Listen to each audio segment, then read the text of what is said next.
Time to look at another perspective now. Of course, the IMF position on the fiscal and monetary policy. The International Monetary Fund and other experts at the Nigerian Economic Summit have called for deliberate fiscal programs to support the monetary policies and programs by the Central Bank of Nigeria aimed at taming Nigeria's rising inflation.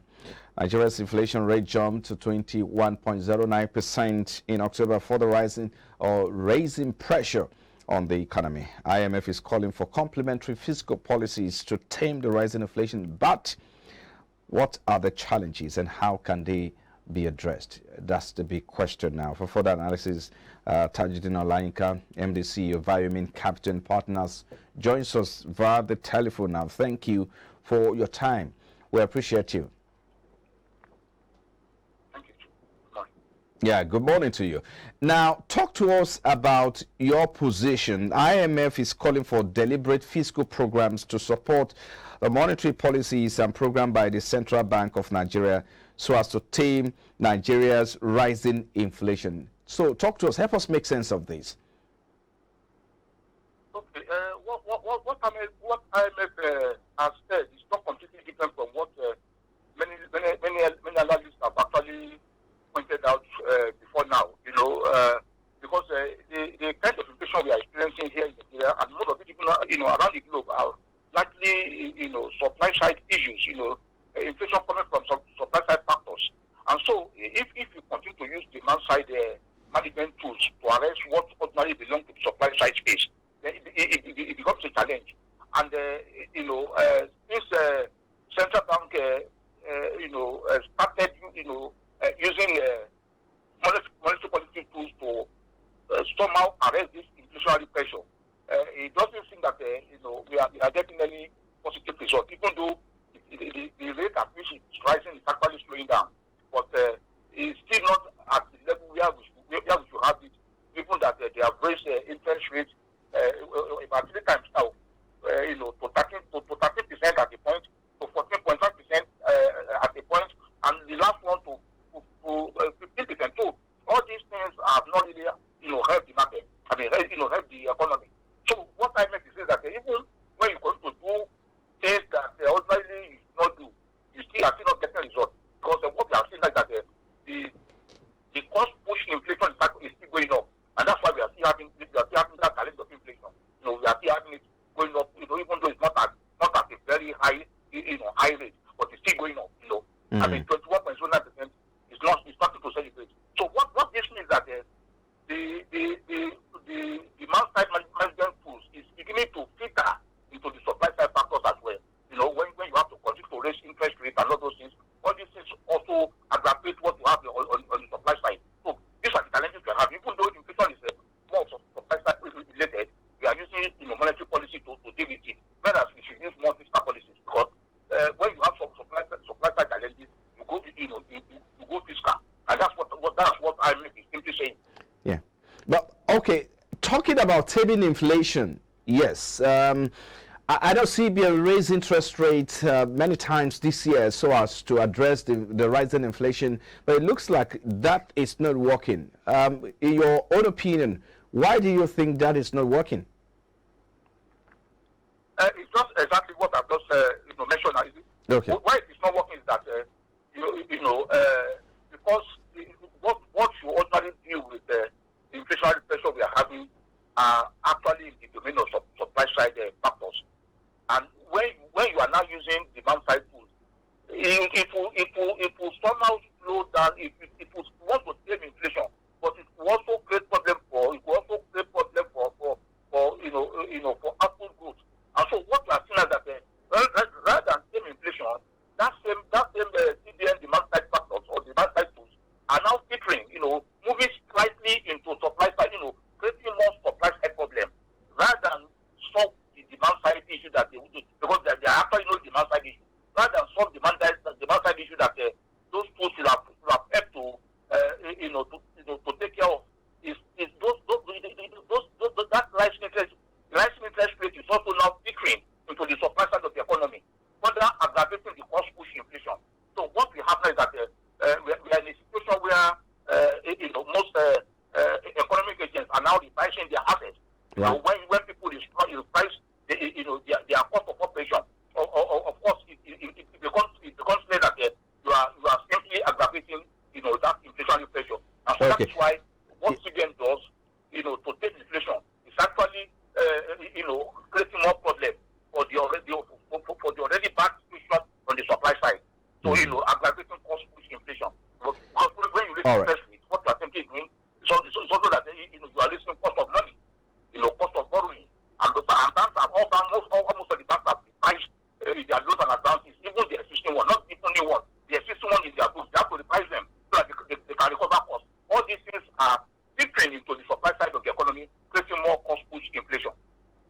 Okay, the CBN is expected to meet for the last time, talking about MPC meeting for the last time in this year to address, the interest rate, to review the current interest rate. What are your expectations? Do you expect the CBN to continue on the same trajectory of raising interest rate or otherwise? Yes, I think CBN is somehow frustrated. But CBN realized that, what they have done so far have actually not tamed inflation. And going that same route of, raising MPR further to address this inflationary challenge may not really work. And I think that was why they came up with this idea of, having to design Naira, when you go that same way, instead of rather than using interest rates to create it, to try to solve a problem, they now want to use a more of a deliberate situation where, currency in the hands of people, especially in the hands of those who are holding currency illegally, will be curtailed. You reduce it so that they don't continue to create, demand side pressure. So once we're able to eliminate that, we may not see the kind of inflation we are seeing, because when money is in the wrong hand, it takes wrong economic decisions. And so what we get to do is to make sure that people who use illegal money to take wrong economic decisions are thought out, taken out, or reduced or put to a level where they cannot threaten the sustenance of economic policies. So I think that's what they are doing. They are mindful of raising interest rates further, and I think if they succeed in what they are doing, even if they want to raise interest rates, at the next MPC meeting, it will be just a slight jack up. And don't forget also that why they are doing this interest rate, this MPR hike, is also to respond to what is happening around the globe, especially what is happening around several other central banks who are also raising rates, especially those central banks in the advanced economies, especially the one of US, UK, and Europe generally. So once you don't raise rates, and if you don't raise rates, even though their own idea of raising rates is somehow genuine, is pursuing a right course. Our is not pursuing a right course. But what CBN is trying to do with that is to make sure that as soon as the raise rates there, we don't have a rate that would be disadvantage to investors locally, especially to foreign investors that are still here with us, so that we don't suffer capital flight. So that's okay. So they might think with rate slightly, but not to be an aggressive hike that we saw in the last 3 MPC meetings. Okay. Well, point taken. Now let's look at other parts of this particular development. We do know that there are other factors contributing to the current inflation rate that is rising. I mean, look at the forest crisis, for instance, and that has also impacted heavily on importation cost as well. Talk to us about this. Well, that's also part of self-inflicted problems that I will actually want to blame CBN. And pardon me to jump in. Yes. I mean, while you talk to us about this, I also need to consider this as well. There's also been called for the CBN to harmonize, the different exchange rates, and that has created this crisis in the first place. So what are your position as well? Why do you think they've not been able to implement that call or hit that call for uniformity of exchange rate? I think, like I tried to mention earlier, CBN actually shot itself in the foot, because what they try to solve by not unifying the exchange rate is actually creating problem for those that are benefiting from the official rate, because nobody price his inventory, or no economic agent will want to price his inventory at official rate. What if they have access to official source of foreign exchange, they still price their inventory at the black market rate. And so what that means is that you are making them to have opportunity to buy foreign exchange at deep discount to what in the real market. And what do I say is in the real market? Because you have 41 items on import, on FX restriction list. And so once you have those 41 items that are very key, and they are also competing with other goods, even though those goods may not necessarily